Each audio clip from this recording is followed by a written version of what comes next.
మీరు ఏ నక్షత్రంలో జన్మించారో, మీరు ఏ స్థలంలో జన్మించారో దాని ప్రకారం మీ జీవితానికి ఒక దిశ ఏర్పడడానికి ఇది ఖచ్చితంగా చాలా సహాయపడుతుంది.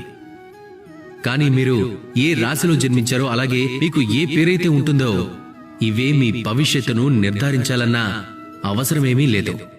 రాతో రాముడు, రాతో రావణుడు, ఇద్దరి రాశులు ఒక్కటే. కాని ఒకరు తన శక్తిని దుర్వినియోగం చేశారు.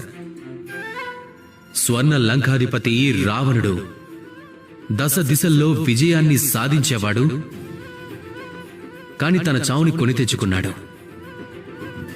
శ్రీరాముడు రావణుణ్ణి అంతం చేశాడు. శ్రీరాముడు ఆయన తన పనులతో, తన కష్టంతో ఆ ఈశ్వరుని కృపని పొందాడు.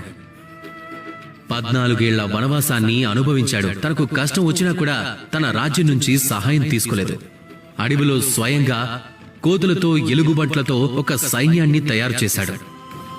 అలాగే రావణుడికి తాను చేసిన పాపాలకు శిక్ష వేశాడు. అందుకే ఎప్పుడూ గుర్తుపెట్టుకోండి, మీకొచ్చే పేరుని, మీ భవిష్యత్తుని మీరు చేసే పనులే నిర్ధారిస్తాయి, అంతేకాని మీ రాశి కాదు. అందుకే ఎప్పుడూ మంచి పనులు చేయండి. అలాగే నాతో పాటు ప్రేమగా చెప్పండి, రాధా కృష్ణ.